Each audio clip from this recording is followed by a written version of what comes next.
This movie's interesting because it's the only one of these three films that doesn't carry the concept of the thing taking over other creatures. It instead creates its own concept of what if vegetables on other planets evolved the same way animals evolved into us.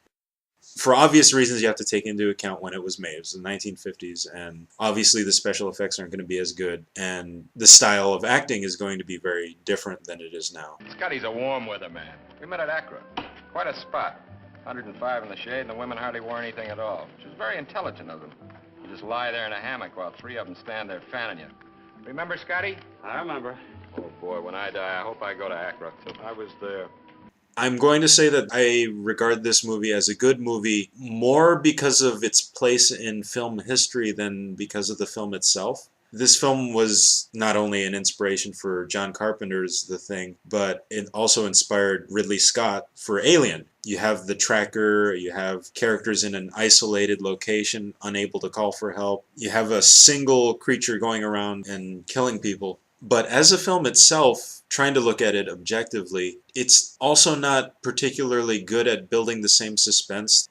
Because of the tropes of the time, the tension is reduced. Well, I think I'll buy you a drink this time. I think you've earned it. That is, if you want one. You can tie my hands if you want to. That might not be such a bad idea. You mean that? Well, you suggested it. All right, I'll bring a rope. It's elements like that bring down the tension to a degree. But Matt, what did you think of the 1951 film? I thought it was interesting because the focus is completely different. On the other films, they seem to agree that the idea is who is and is not the thing is like the interesting part of the plot, and then maybe you derive some other philosophical idea from that about maybe reproduction is inherently disgusting or something. But this movie, it seems to be something like, well, suppose an alien invader landed on Earth and reacted violently to the people who discovered it. Well, that could be interpreted as an intelligent being defending itself in a reasonable fashion. Yeah. And the representative of this viewpoint is the main scientist character. Yeah. And so that is an interesting idea for, say, like a Twilight Zone episode or something. But I feel like this movie does not capitalize on that idea. It doesn't say anything interesting with that idea. It just sort of brings it up and then it goes nowhere because in the conclusion, the alien turns out to be a Frankenstein monster that gives no shit for the sympathy of the scientists to this sort of idea and just starts trying to murder everyone, right? Yeah. It just, like, it's a big monster that throws people against walls.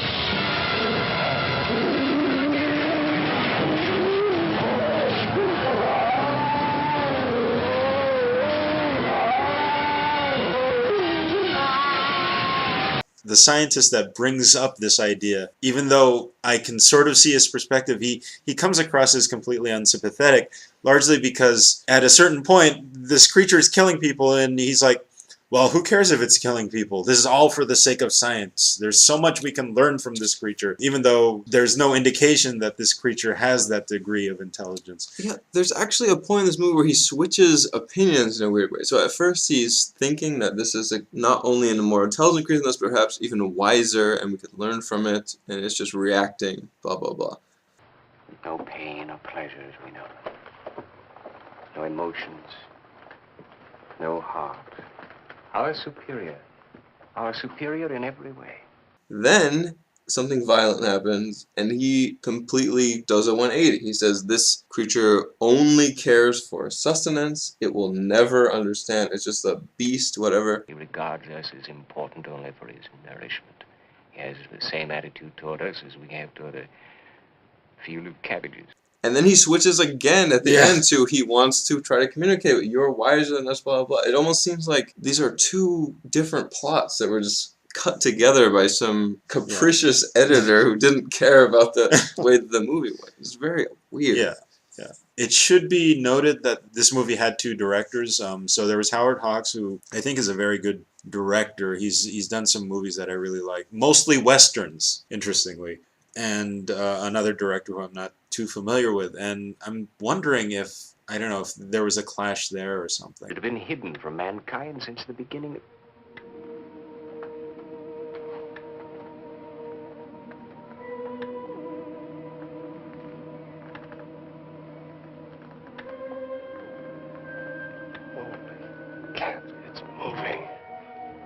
Miss Nicholson, Yes, Doctor. at 12:10 a.m., the hand became alive. Yeah, in regards to the film itself, it seems like the main scientist character, Dr. Carrington, it seems like he's really the villain of the movie. Apparently, this stemmed from an opinion at the time that the Cold War was the result of science. So the main characters are the military, and the opposing view in this movie are the scientists. And the idea is, well, the reason we're in this Cold War is because the scientists were overzealous. We need to support the military. So I don't know, that element of the outside world creeping into a sci-fi movie where that element doesn't exactly come into play. Knowledge is more important than life, Captain. We've only one excuse for existing: to think, to find out, to learn. What can we learn from that thing, except a quicker way to die? It doesn't matter what happens to us. Nothing counts except our thinking. We've thought our way into nature. We've split the atom. Yes, and that sure made the world happy, didn't it? That concept seems very outdated and brings down the concept of a timeless creature movie for me.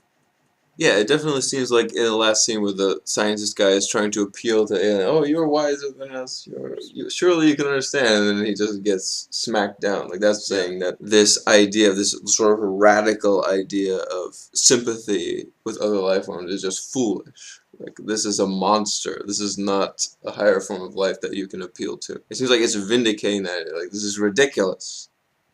I do want to give the movie some credit. It is regarded as a classic, and I want to say for good reason, just for bringing in that concept of the one creature going after a group of people in an isolated location. The problem comes in where the focus, even after the creature is introduced, is not on the creature, it's on just these characters' day-to-day lives. It's even after finding the discovery of a lifetime, it seems like we're more focused on the relationship with Captain Hendry and the scientist woman, or the fact that the newspaper man can't get his story out. I don't know, we're losing the focus on this is an alien creature. We don't know what this is. It distracts from the suspense. So yes, yeah. I think I'm not enough of a film historian to judge this movie in its context, but it seems like this film exists in a world where the concept of suspense does not exist. There's a Geiger counter in this movie, which basically tells you when the monster is going to appear. There's more than one scene in this movie where they're counting the counts on the Geiger counter, and when it goes off the charts, then 2 seconds later they look at a door, the only door in the room, and the monster busts through the door. So you always know where the monster is and where it's coming, and there's, like, that's the only possible avenue of suspense, right? This is monster wandering around, it could be anywhere, and yet they always know exactly where it is. There's even a part where they have a bunch of people sitting lookout for the monster in various parts of the complex, and they say, oh, the Geiger counter hit whatever, so come on back, you guys, and then those guys are fine because they came back. It's just, there is no suspense. Suspense doesn't exist. Easy now, give him time to get there. Pat, I want a picture. You get back with the rest. Don't be silly. It'll cost you drinks, guy. Buy him a beer. James Cameron had it right when he did Aliens, where, you know, you have the tracker and you know where the aliens are, but then he does a twist with it. Oh, they're actually in the ceiling, they're not in the room with us. It's like, yes, that's taking this concept and then doing something with it. Whereas here, it's like, you have the initial idea, you have the Geiger counter. That's potentially a neat idea. But, as you pointed out, it's like, the Geiger counter is going off, there's only one door that leads into this room. You know, if there were multiple ways into the room, or, I don't know, if there was some sort of twist on it, you can get something more, you know, something more exciting out of it. I think the one time where we really get a surprise is when the characters are going into the greenhouse and they know that the creature has been in there. And then they open the door and then he's standing right there. That's the one moment where it's just like, oh, okay, this creature is there. Even John Carpenter pointed out that moment as, now I feel tension, now I'm excited. Ready, Bob? No, but go ahead and open it.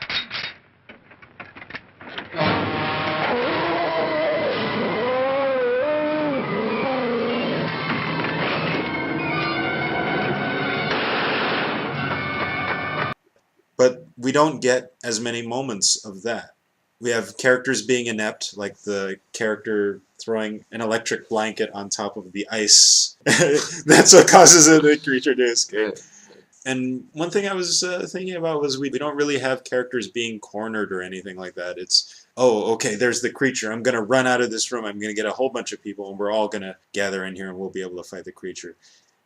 I think the body count was like 3, and it was all the scientists who were just waiting around for the creature to show up. And we don't feel that threat, and I think that's the main fault of the movie.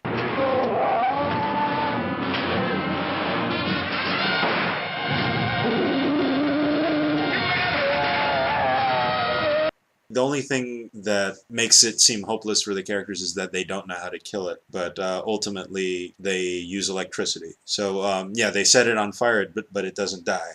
There's that element to it. The creature seems invincible. No, Mr. Scott, I doubt very much if it can die, as we understand dying. Cats. Yes.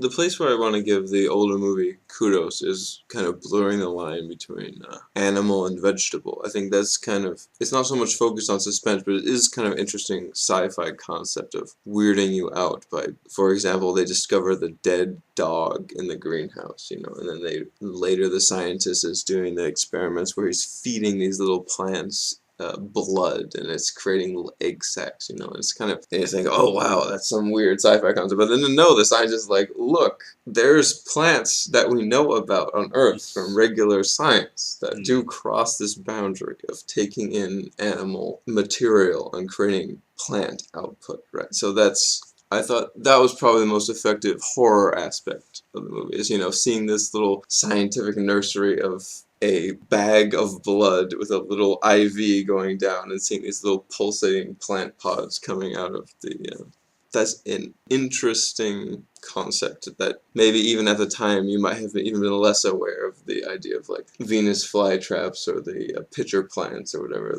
of this continuum between, it's not this sharp distinction of plant versus animal, it's just this nutrients is nutrients, and life is kind of this horror show where it's something in, something out, as long as it works, right? To the film's credit, that wasn't in the original story that all these movies are based on.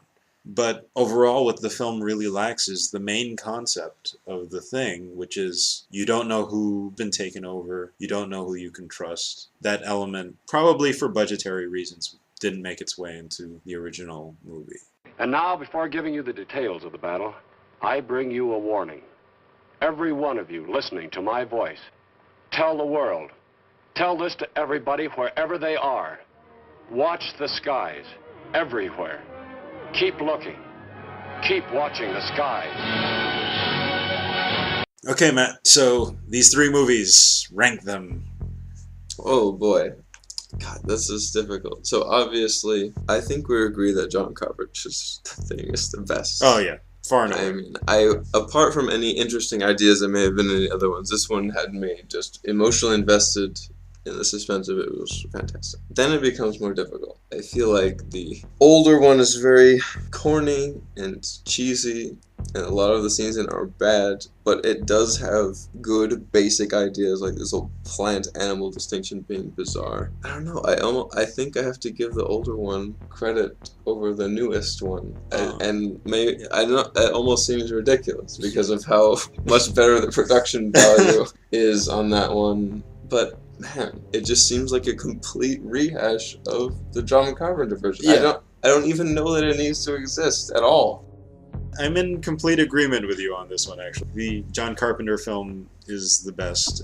It did everything, I want to say, almost perfectly. 1951 film, the difference between the 1951 film and the 2011 film, so the prequel. The prequel, of course, is highly derivative of the John Carpenter film, but also it reminds me way too much of the modern horror movie and how things have gone. The original 1951 movie, Thing from Another World, yes, has lots of corny moments, and it lacks the main concept of the story, which is the ability of the creature to imitate us. But it put forth a lot of tropes that carry through a lot of suspense and horror movies, elements that were improved upon, and it had its own interesting concepts that were original to the movie. One thing I'd say, even though I think the character elements in the 1951 version were superfluous, I like the characters more in the 1951 film than I did in the 2011 film. The 2011 film had a lot of characters that were just, you don't even need to give the character a name and then, oh, okay, well then they're dead. Whereas the 1951 film, even though there were a lot of characters in the base and so on, there were quite a few characters that stood out to me enough that I was attached to them, to a certain degree anyway.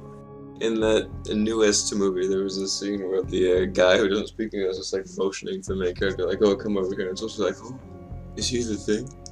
And I was just like, fuck you. Of course he's not the fucking thing. Like this, the whole point of this scene is to like bullshit pretend that he could be the thing and just, fuck you. Yeah. So, in the old version, there were a lot of corny scenes. A lot of scenes that were purely for exposition or purely for, you know, this is the plot, this is now happening. But I never thought, fuck you, in my head. Those are our thoughts on the 3 iterations of The Thing. We are the Movie Meisters saying, Cinema is not a slice of life, but a piece of cake. Thanks for watching.